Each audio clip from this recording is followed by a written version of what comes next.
Hi, I'm E.D. Lewis and welcome back to my channel, E.D. Lewis Reviews, back with an all-new nocturnal review. And just a disclaimer, I am actually filming this in September because I recently finished reading the book that I'm reviewing today, but this is going to go up in November sometime, especially in time for the holiday season, when it's all about, well, one of the things it's about is, family and family gatherings, and of course what happens during those things, family drama. So we're gonna return to V.C. Andrews, and I haven't read a V.C. Andrews, I don't know, probably a year or two, really. It's been a while.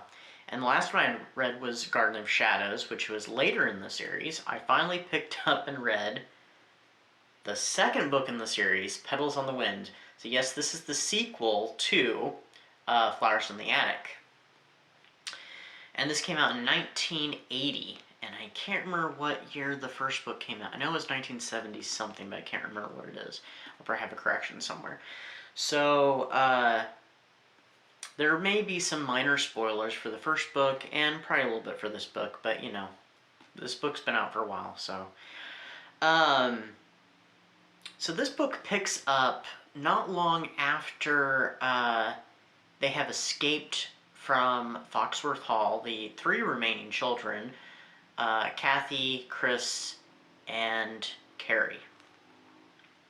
So they are on a bus, they're heading for Florida, but unfortunately they have to end up stopping because Carrie is still very ill from what happened to them at the, toward the ending of the previous book. Not spoiling that. So they end up meeting this nice woman who's a housekeeper. She's mute. Her name's Henny. And she takes the children to the house where she works, to Dr. Paul Sheffield, who ends up taking them in, and he ends up treating them, making sure they're healthy and stuff, getting them their strength back and everything, and helping them out. He ends up pretty much raising and adopting them, and he ends up putting Chris through medical school, and Kathy finally gets to start fulfilling her dream of becoming a ballerina. Well, I'm not really sure where else to go with the summary here, except for the plot revolves around what happens to the children after they get out of the attic, after they escape the house, and also Kathy plotting revenge against her mother and the grandmother. So it's a bit of a wild one, and there's definitely a lot of family drama. Of course, they're still recovering from, what happened to them in the book, the horrible things of, child abuse that happened to them, and the losses that they suffered in the previous book. And it tells the story over a course of a little over 10 years. I can't remember exactly how many years, but a little over 10 years. I'm thinking around 13 or so. I might be a little off on that. Might be closer to 15. No, it's not 15 years. It's around 12, 13 years. So, yeah. And Kathy kind of goes a bit wild in this one. I mean, well, it's understandable after what she went through and stuff, and her mistrust of her mother and everything, but yeah, she goes through some wild adventures while being a ballerina, and a few men come into and exit her life, and it's almost like a whirlwind. It's crazy the things that happen in this book, not just to Kathy, just in general.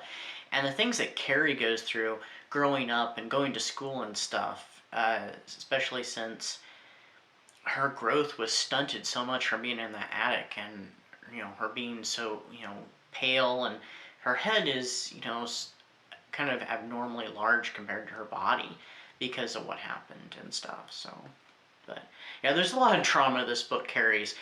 Now, I really enjoyed the first book. It was excellent, very disturbing, of course, and not necessarily very realistic, but I still really enjoyed it. And I have a tendency to enjoy some messed up books. This one was also very messed up. In some ways, I would say it was more so, and in other ways, not as messed up. It just depends. Depends on your perspective, and depends on what events you're comparing. but there's a lot of messed up stuff that goes on. And Kathy, I'm not a big fan of her character, even in the first one. But there's many things that she does in this that I am very, very disappointed that she did. Instead of growing, I mean, she did grow in some ways, in other ways, not so much. And I think she sees some of the shame in what she does later in the book, especially when it comes to the revenge. I thought the revenge went a bit far. So, yeah, but definitely still not a big fan of Kathy. But, I mean, there's a lot of characters that do a lot of shady or underhanded things or are a bit kind of in the gray area. And, yeah, Kathy definitely remains definitely in gray. But, anyway, I do plan on continuing the series, though I'm just not sure when I'll get to book 3. But, anyway.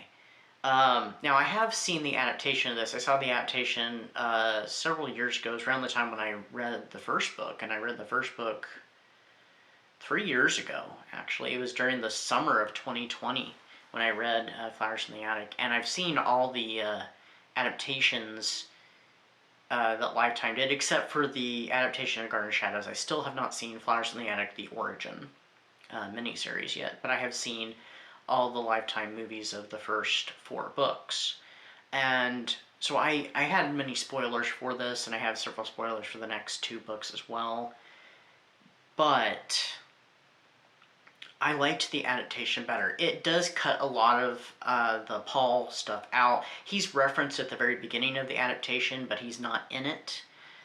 So his relationship with the characters, especially with Kathy, is drastically different. We just hear some kind words about him, and that's kind of it, and that he took them in. There's a lot more to his, to him than that, and plots and subplots, subplots that revolve around him and Kathy's relationship.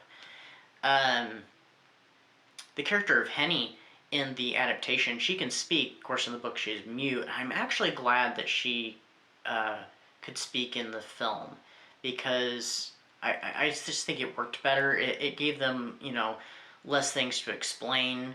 But I love the character of Henny in the book. I kind of wish that she'd been in the book more so. But, she's definitely one of my favorite side characters in this, or supporting characters. And the revenge is handled a little differently in the book, in the adaptation as well as her relationship with Julia Marquette. I mean, I think he's way worse in the book than he is in the adaptation. But yeah.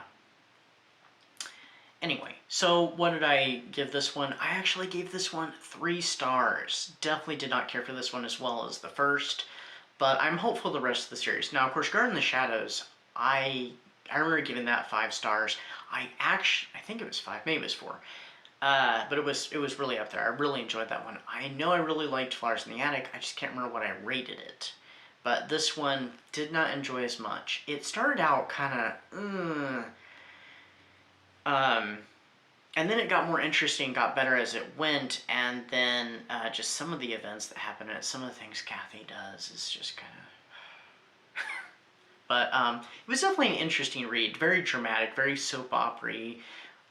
If you've read the first one, you might be interested in reading the second one. I can guarantee you that the 5th one, so far in the series, I would say is the best, and it's the story about the grandmother. And I have a review of it in my channel if anybody's interested. So, anyway. And I've read Secret Brother, which is a direct sequel to the first one, and it actually kind of takes place during the beginning of this book, really. It doesn't cover as wide of a period, probably a year or less, but, anyway. So that's my review for Petals on the Wind by V.C. Andrews. If you have read this, I'd love to hear your thoughts. And if you've read Flowers in the Attic, let me know and tell me what you thought of that. It's kind of a hit or miss with people. Either people love it or they hate it, and I was one of the ones that loved it, and that's okay if you hated it. It's okay if you loved it. Respect either way. Anyway, stay safe, stay spooky, and until next time.